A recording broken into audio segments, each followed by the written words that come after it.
संसार के सारे लोग तुम्हें जीवन सिखाते हैं, वो असत्य है। सत्य है मृत्यु, आओ मैं तुम्हें मृत्यु सिखाता हूं। जीवन एक क्षण है। अब आप कहोगे जीवन एक क्षण कैसे? जीवन तो लाखों क्षणों का एक जीवन है। नहीं, जो क्षण चला गया वो चला गया, खत्म हो गया। जो क्षण आया नहीं है वो अभी तक आया नहीं है। हम इस क्षण में ना भविष्य ना भूतकाल, इस क्षण में, इस पल में प्रवेश कर जाते हैं। बस इतना ही जीवन है। जैसे ही हम इस क्षण में प्रवेश करेंगे, अगला जैसे क्षण आएगा तो ये क्षण निकल जाएगा, हम अगले क्षण में प्रवेश कर जाएंगे। फिर वो अगला क्षण आएगा तो वो जो क्षण था जिसमें थे वो निकल गया।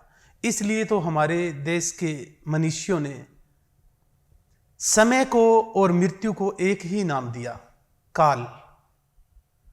दोनों एक ही नाम है, काल। और काल से ही कल बना। जो चला गया वो भी कल, जो आने वाला है वो भी कल। क्यों? क्योंकि दोनों ही नहीं है। जो गया वो भी गया, जो आया नहीं है वो पता नहीं आएगा या नहीं आएगा। आएगा तो भी चला जाएगा। इसलिए दोनों को ही कल बोला।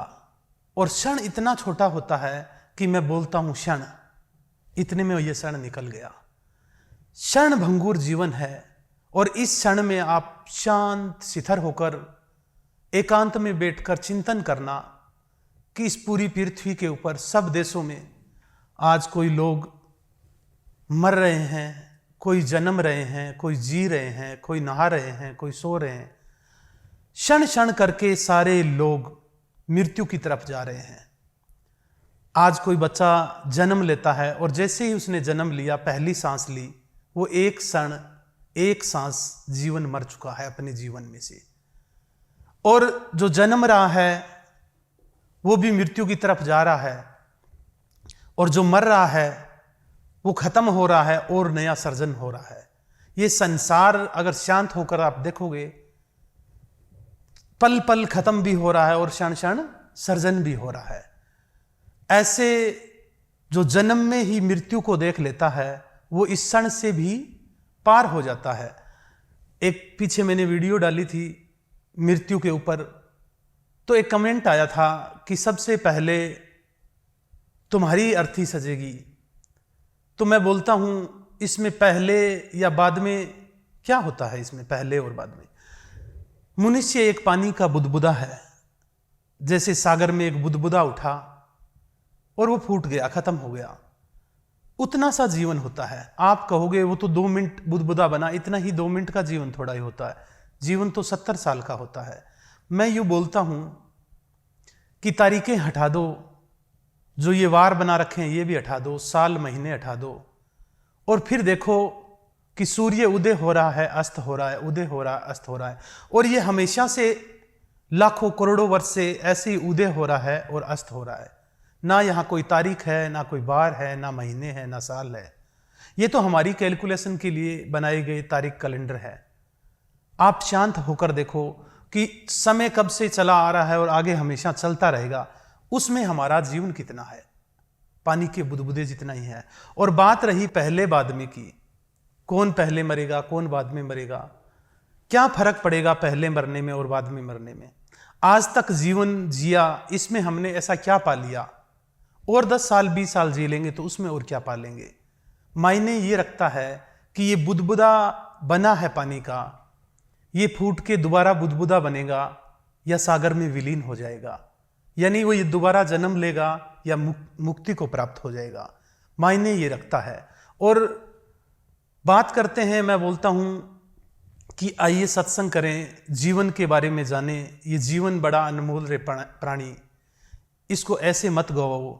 ये लाखों योनियों के बाद में हमें ये मनुष्य जीवन मिला है, इसको हम व्यर्थ दौड़कर गवा देते हैं।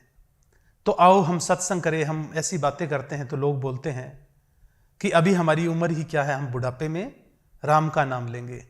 मैं बोलता हूं पिछली बार बुढ़ापे में राम का नाम ले लिया होता तो इस जीवन में क्यों नाशवान चीजों के पीछे दौड़ते, दुखी होते। इस बार भी अगर राम का नाम नहीं लेंगे, फिर नर्सरी से शुरू करना पड़ेगा। नर्सरी से फिर पूरी पढ़ाई करोगे, फिर शादी होगी, फिर बच्चे होंगे, फिर उनकी फीस भरनी, फिर ऐसे ही भागते भागते एक दिन फिर गिरोगे और फिर उठोगे, फिर गिरोगे, फिर उठोगे। कभी ना खत्म होने वाला खेल। इससे हमें जागना पड़ेगा, और जब तक हम नहीं जागेंगे तब तक हम मृत्यु के पार नहीं जा सकते। तो प्यारे सज्जनों, मृत्यु आप रोज देखते हो किसी की अर्थी जा रही है, और आप हर रोज देखते हो किसी का जन्म हो रहा है, लेकिन आप फिर भी इस जीवन को समझ नहीं पाते कि ये जो अर्थी जारी है ये भी कभी जन्मा था, और आज जो जन्मा है इसकी भी कभी अर्थी जाएगी। ऐसे ही हम हैं, हमारा भी जन्म हुआ था, और ऐसे ही अपने आप को अर्थी पर देख लेता है जो व्यक्ति, वो मृत्यु के पार हो जाता है। ईसाई धर्म में बस्ती में पहले कोई व्यक्ति मरता था तो चर्च में पादरी घंटा बजाता था। लोग आकर पूछते थे कि कौन दुनिया छोड़कर चला गया है। एक अंग्रेजी कवि है, उन्होंने ईसाई धर्म पर एक बात लिखी है कि इस बार चर्च में जब घंटा बजे तब पूछने के लिए बस्ती में मत जाना कि कौन मर गया है। वो घंटा बजा है, वो हमें ही संदेश दे रहा है कि वो समय आता ही होगा, तुम जाग जाओ। तो वो घंटा हमें बार बार याद दिलाता है, लेकिन हम जागते नहीं हैं। इस संसार में हर सेकंड कोई ना कोई व्यक्ति संसार छोड़कर जा रहा है, और हमें पता ही नहीं चलता, हम उसी लाइन में खड़े हैं और वो नंबर आने वाला है। बहुत सारे लोग बोलते हैं जब मरेंगे तब देख लेंगे, अभी क्यों व्यर्थ की चिंता करनी। मैं बोलता हूं कि आज 30 साल 40 साल 50 साल के हो गए हो, आज तक जो आपने जीवन में सुख लिए, आनंद लिए, मैं पूछता हूं वो कहां है आपको? वो तो निकल गया।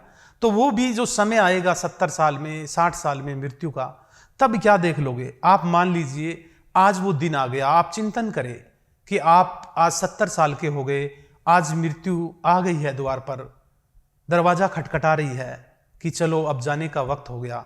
अब बताइए, अब आप क्या देख लोगे? जीवन के अंदर मनुष्य जो बीज बनाता है पूरे जीवन में, ये विचारों का जो बीज बनाता है, वही आगे फिर जन्म बन जाता है। हम अपने पूरे जीवन में धन के पीछे, वासनाओं के पीछे दौड़ते हुए मरते हैं, तो वो जो बीज बनता है वासनाओं का, धन का, वही बीज दोबारा पेड़ बन जाता है। कहने का मतलब क्या? वो दोबारा जीवन बन जाता है। तो प्यारे सज्जनों, हम पूरे जीवन में परमात्मा तत्व का बीज बनाएं, और जब मृत्यु हो तो इस बार परमात्मा से हमारा मिलन हो जाए, नहीं तो ऐसे ही जीव जन्मों जन्मों तक भटकता रहेगा। इसलिए शांत हो जाए, शिथिर हो जाए, और इस क्षण में प्रवेश कर जाए, और इस क्षण में जो प्रवेश कर गया वो इस क्षण से भी पार हो गया।